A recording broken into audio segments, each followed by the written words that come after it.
같은 폭발 사고를 막기 위해 국내 원전에 설치한 원자로 내 수소 제거 장치의 성능이 요구 수준의 절반에 불과한 것으로 나타났습니다.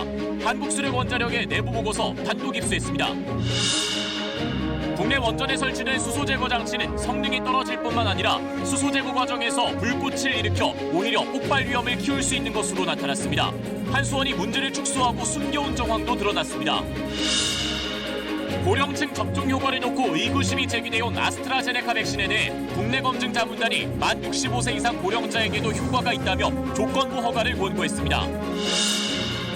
영업시간 제한 등으로 자영업자들의 불만이 커지고 있는 가운데 정부가 코로나19 안정세가 확실해지면 설 전에라도 방역 조처를 완화할 수 있다고 밝혔습니다. 3단계 거리두기가 한 달 시행되면 임금이 30%가량 줄어들 거란 보고서도 나왔습니다. 정부가 비밀리에 북한 원전 건설을 추진했다는 논란이 계속되자 산업통상자원부가 6쪽짜리 관련 문건을 공개했습니다. 이 보고서에는 내부 검토 자료며 정부의 공식 입장이 아니라는 문구가 있고 북한 원전 추진과 관련한 3가지 방안이 제시됐습니다.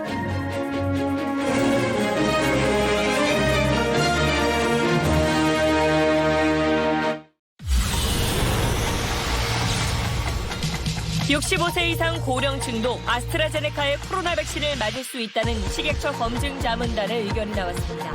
다만 임신 기간 중 투여는 권장하지 않는다고 밝혔습니다.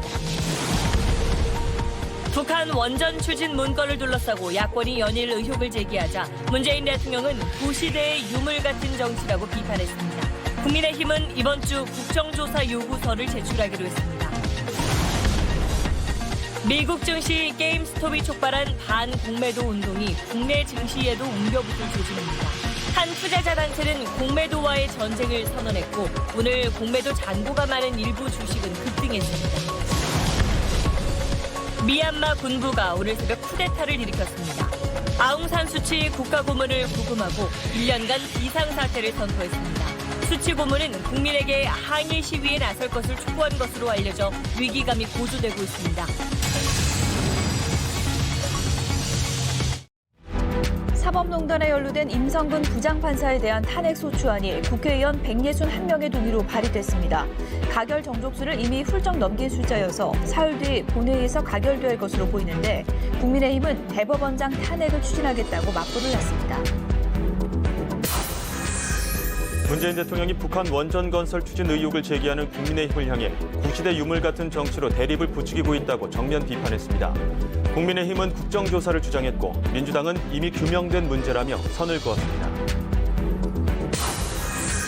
박범계 법무부 장관이 오늘 취임식에서 검찰권은 국민이 납득할 수 있게 행사해야 한다고 강조했습니다.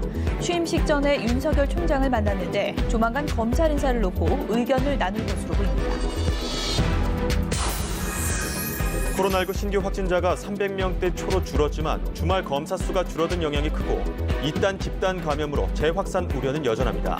오늘 14일까지 연장된 거리두기로 자영업자 등의 피해가 커지자 정부는 안정세라는 확신이 들면 설 연휴 전이라도 조치 완화를 검토할 방침입니다. 오늘 아침 당진대전 고속도로에서 승합차가 기둥을 들이받고 뒤집혀 일용직 노동자 7명이 숨지고 5명이 다쳤습니다.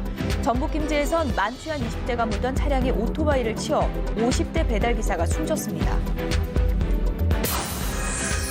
부정선거 의혹을 제기해온 미얀마 군부가 쿠데타를 일으켜 아웅산 수치 국가고문과 대통령을 갖고 1년 비상사태를 선포했습니다. 시민들은 사재기에 나섰고 국제사회 규탄이 잇따르고 있습니다.